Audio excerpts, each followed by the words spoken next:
Hey, you guys, welcome back. All right, so first and foremost, we must acknowledge this adorable hoodie that my husband got for me for my birthday this year.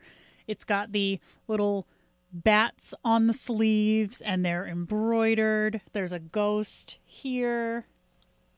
I just love it. And it's really, really cold in my studio today, so perfect day to wear it.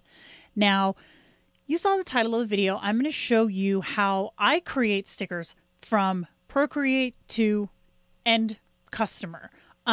This is not meant to be a drawing tutorial and it's not meant to be a design tutorial. I'm just basically going to walk you through how I create my canvas, size of my canvas, DPI, export settings, all of that. So let's go ahead and jump in and get started.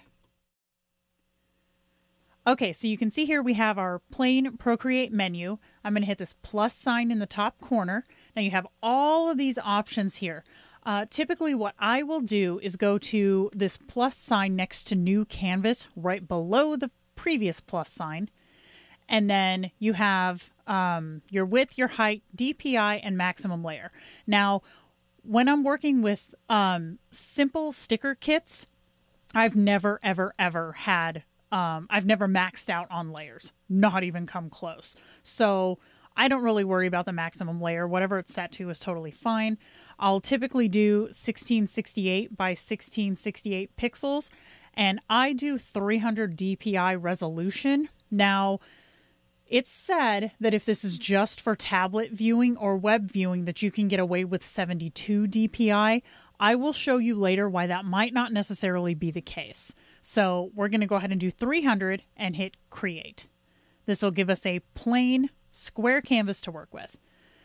So we're just going to go ahead and get a regular liner pen. I'm using a liner as opposed to a calligraphy pen because I don't want tapered edges. And then we'll just color it in, center it. You can see I have my snap guides on. I don't have magnetics on because I don't like that, but I have my snap guides on, and that helps you center things on your canvas. And then we'll just add some text. Do a new release day sticker because that's always exciting.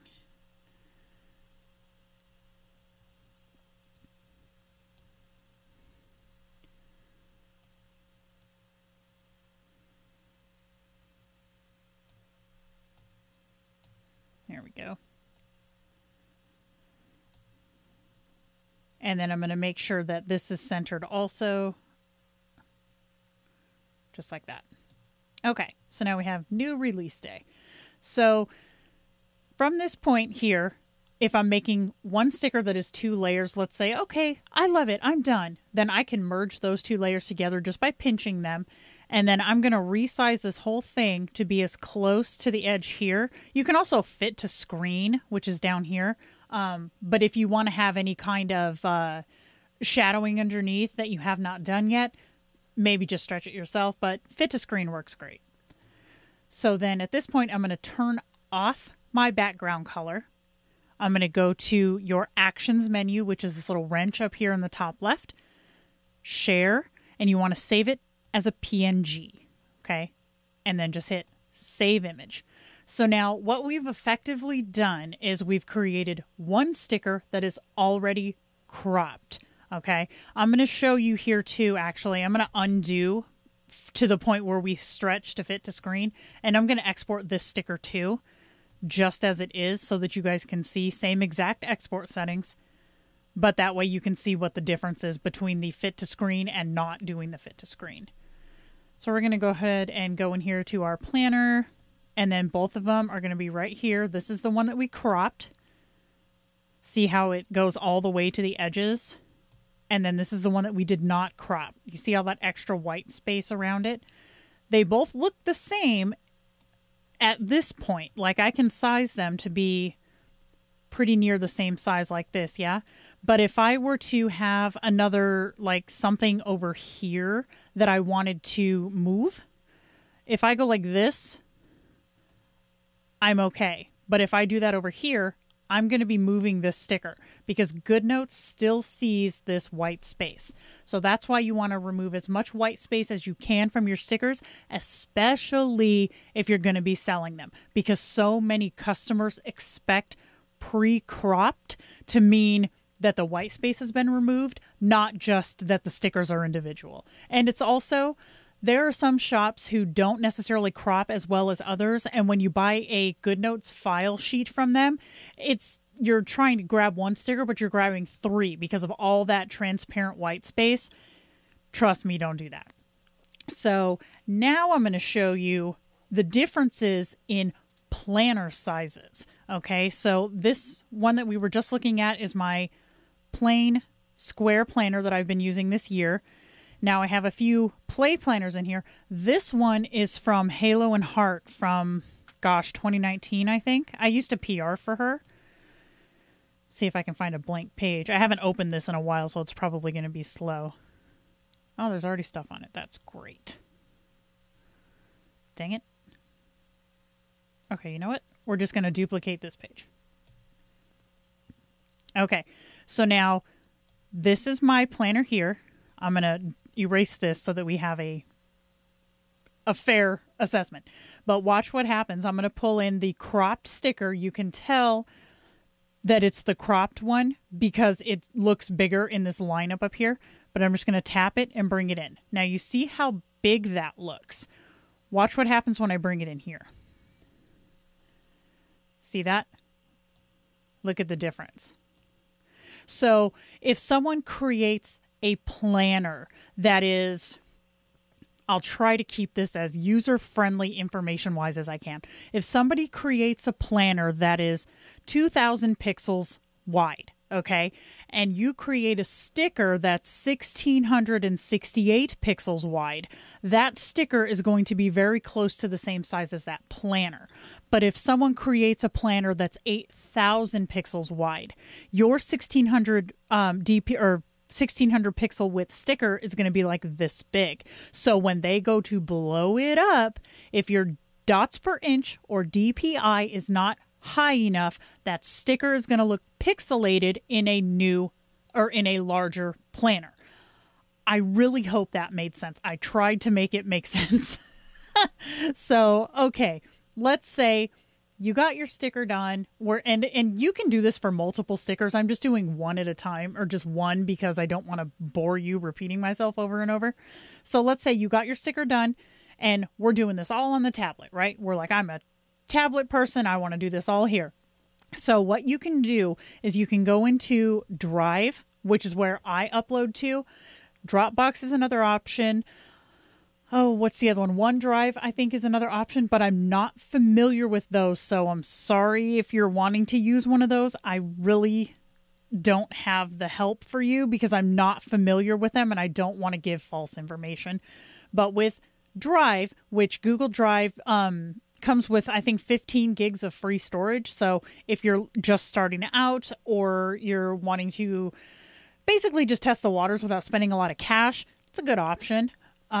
So in the Google Drive, hair in my face, you're going to hit this little plus sign on the bottom right, upload photos and videos. And then mine is in my recents. So I can just select that folder, hit upload. And there we go. Give it a second to load. All right, you can see it right there. It's the IMG 2065. Can you change the file names? Yes. Hit those 3 dots right there. Rename. And we'll just call it New Release Day. Perfect. So at this point, you have it uploaded. You're ready to share. You want to hit these 3 dots again. And now there's 2 ways you can do this. You can either go to here where it says link sharing off and tap it. So now whoever has the link can download that file. And you see it popped up, link sharing turned on and link copied. So if you're doing this in the app, the link is already copied for you. So you can just go to a notepad file and hit paste. Or you can go back in here, copy link. So now link copied to clipboard. Either way you want to do it, it's no big deal. You could also send a copy where you could email, messenger, text, however, airdrop, however you wanted to do that. Or share, which would give you an option to share to like someone's, like a group of people's emails and stuff like that. Okay, so let's talk Etsy. Let's say you want to sell a group of stickers that you made, either as a Goodnotes file or as a individual PNGs that somebody can download. Okay, I'm not going to lie to you. The easiest way to sell a zip file of PNGs is to do it on your computer. Can you do it on a tablet? Yes, but not natively. You have to have an app that will let you zip the files. I use an app called iZip Pro. Look into different zip programs. There are a lot of them out there. Some of them are free, some of them are paid. You could probably even do this on the like a browser on the internet. Not too familiar with that, you guys, not going to lie. But as far as creating a Goodnotes file, that I'm very familiar with. So let's say we had a group of stickers. We're going to pretend that these are all different.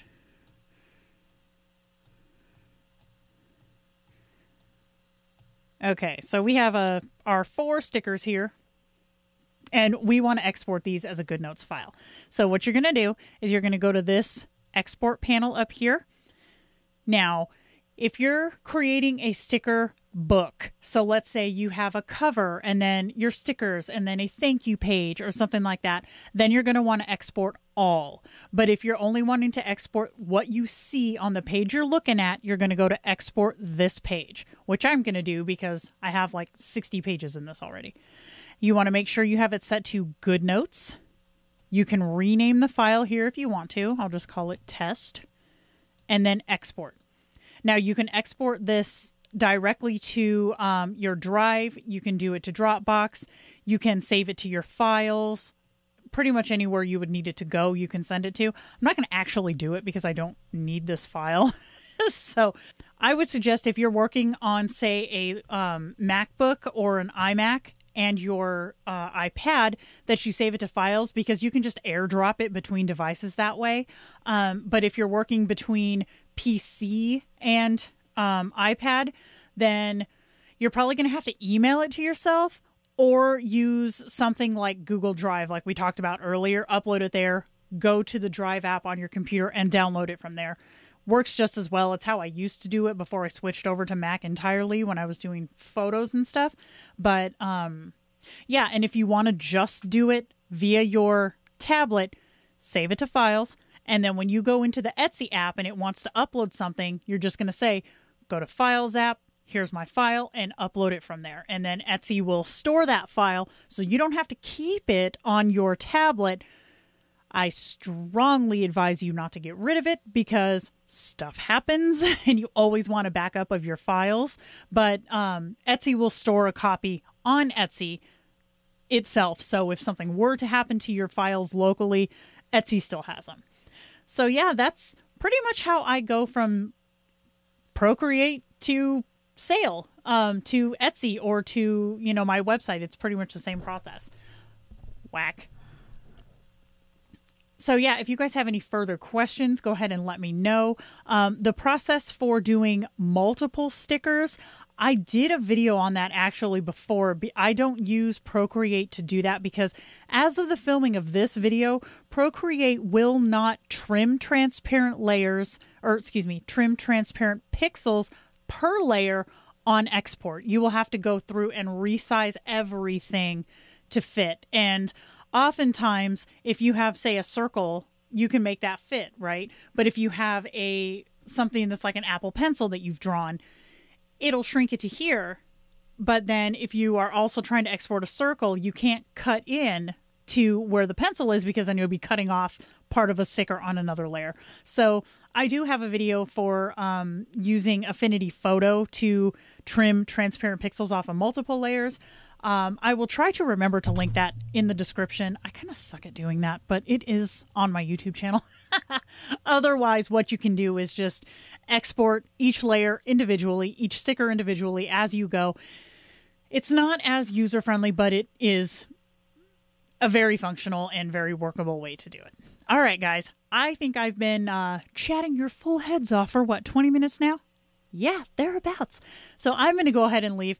I hope you guys found this helpful. Like I said, if there's anything you didn't cover or anything you need clarity on, hit me up in the comments or on Instagram, and I'll be happy to answer them to the best of my ability. All right, guys, you take care.